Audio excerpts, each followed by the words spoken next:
बेटा, मेरी सुरेश से बात हो गई बेटा, वो बस आ ही रहा है। एक काम करो, तुम घर चली जाओ। पापा, बिट्टू ने मुझे विधान को देखने तक नहीं दिया। वो आज इतना नाराज हो गई मुझसे। क्या आपको भी ऐसा ही लगता है पापा कि विधान की इस हालत की जिम्मेदार मैं हूं? बेटा, विधान की हालत देख के इस वक्त सब परेशान है। नियति भी इस वक्त बहुत गुस्से में है। अगर मैं उसे कुछ समझाने की कोशिश भी करूंगा तो कोई फायदा नहीं होगा।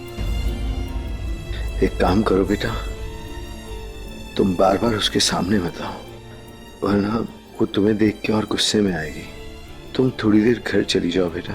पर उसे इस हालत में छोड़ के कैसे जाऊं मैं पापा?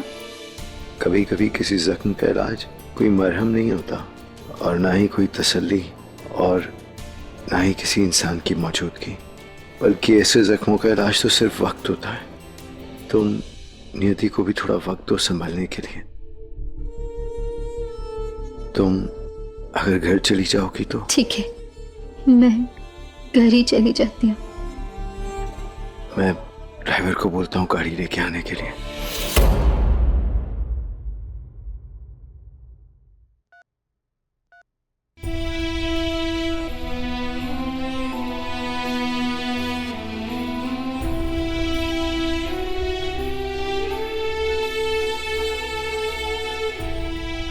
तुम नहीं जानते विधान,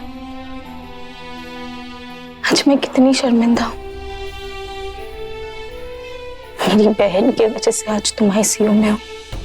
पता नहीं इतनी बड़ी गलती जीजीमा से कैसे हो गई। गलती थी, लापरवाही या सिद्ध, पता नहीं, पर आज मेरे मन में भी चोट लगी है विधान। बिट्टू,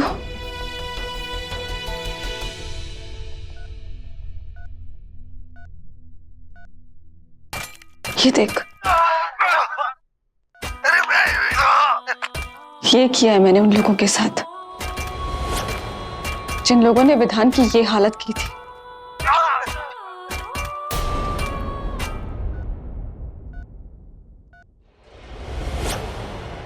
उन लोगों की वजह से मेरी छोटी बहन की आंखों में आंसू आए हैं। उसका पति घायल पड़ा है। उन लोगों को तो सजा मिलनी ही थी। तेरी बड़ी बहन हो, अपना फर्ज तो निभाना ही था ना। बिट्टू, मैं तेरी जीजी माँ जितनी महान नहीं हूं। मेरा प्यार करने का तरीका भी गलत है और नफरत करने का भी। पर अगर तुझे कोई तकलीफ देगा ना तो मैं हरगिज़ बर्दाश्त नहीं करूंगी।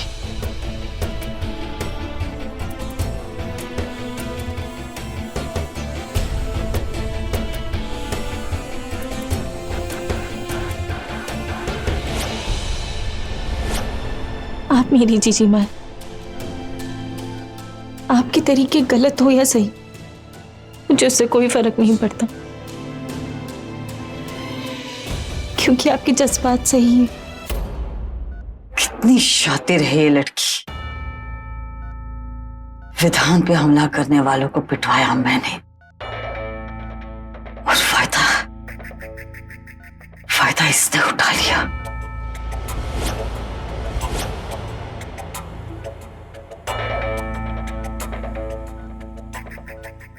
रो रो के क्या हालत कर लिया तूने। चल के मुंह धो ले। हाँ, आजा।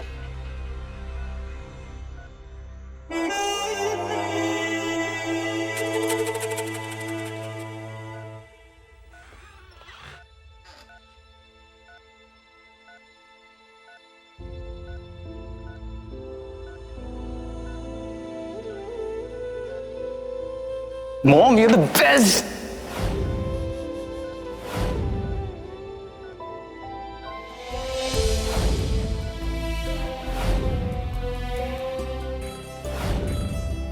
आप जैसी औरत न किसी की माँ, न किसी की बेटी, न बहन, न बहू।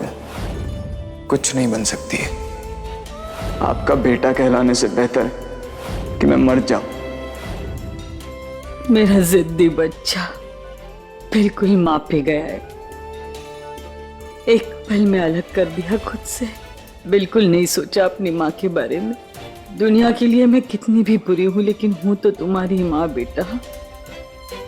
सखी माँ को छोड़ के तुमने सौतेले भाई को अपनाया।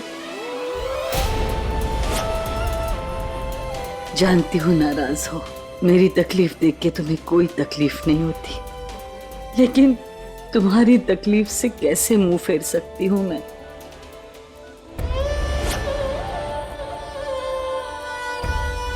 मैंने तुम्हारे बेटे को पिटवाया, तुमने मेरे आदमियों को। हिसाब बराबर। तुमसे वादा करती हो विधान, उस पियाली ने तुम्हारी ये हालत की है ना, देखना देखना अब मैं उसके साथ क्या करती हूँ।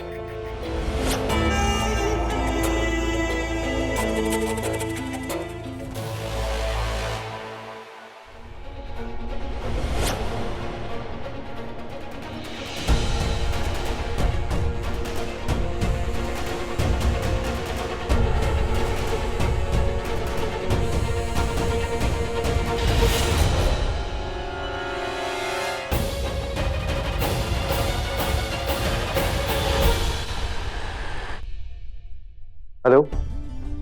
हाँ नियति बेटा, बेटा सुरेश यहाँ पे आ गया है, आप बिल्कुल फिक्र मत करो, अब हम दोनों संभाल लेंगे।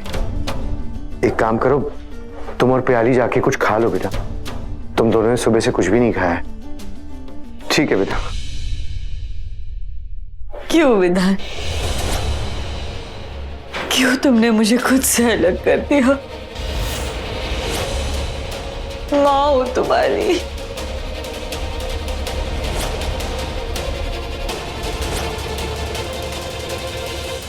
उत्तरा,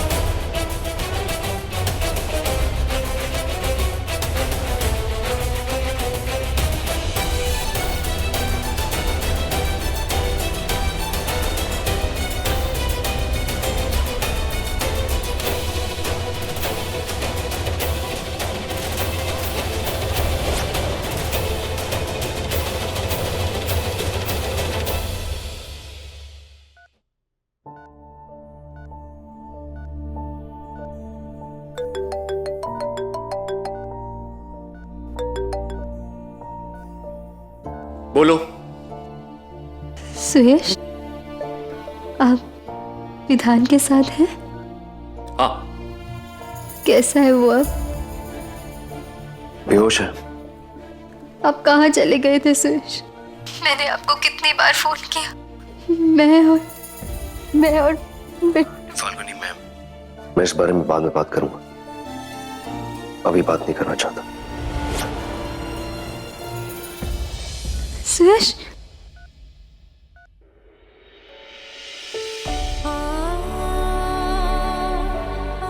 सुयश तो कभी ऐसे बात नहीं करते, कहीं वो भी मुझसे तो नाराज नहीं? उन्हें भी विधान की इस हालत की जिम्मेदार मैं तो नहीं लग रही ना?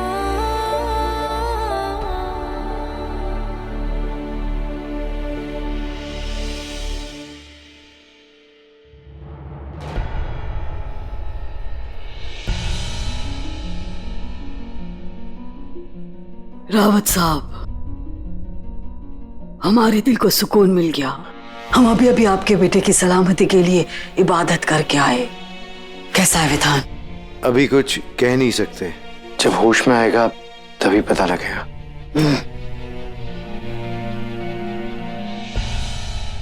क्या बात है, आप बहुत परेशान लगते हैं। मुझे ऐसा लगा कि मैंने उत्तरा की आवाज सुनी, अभी यहीं लाहौल बिला कुव्वत, मरी हुई जोसा की आवाज। मुझे समझ नहीं आ रहा, मैंने पहले भी उत्तरा की आवाज सुनी थी, लेकिन आज वो रो रही थी। वो विधान को लेके कुछ कह रही थी। ऐसा लगा कि इधर ही कहीं थी। मुझे समझ नहीं आ रहा कि मैं परेशान हूं विधान की वजह से, इसलिए ऐसा हो रहा है, या उत्तरा की आत्मा। नहीं, आत्मा कुछ नहीं होता, ये मेरा वहम ही होगा। जनाब, हमने आपको इससे पहले भी कहा था, अगर मरहूम की कोई ख्वाहिश अधूरी रह गई हो तो उसकी रूह भटकती रहती है, कभी कभी दिखाई देती है और कभी कभी उनकी आवाज सुनाई देती है। जरूर आपकी बेगम आपसे कुछ कहना चाहते हैं। हमारी बात मानिए जनाब, हम आपकी बात उनसे करवा सकते हैं।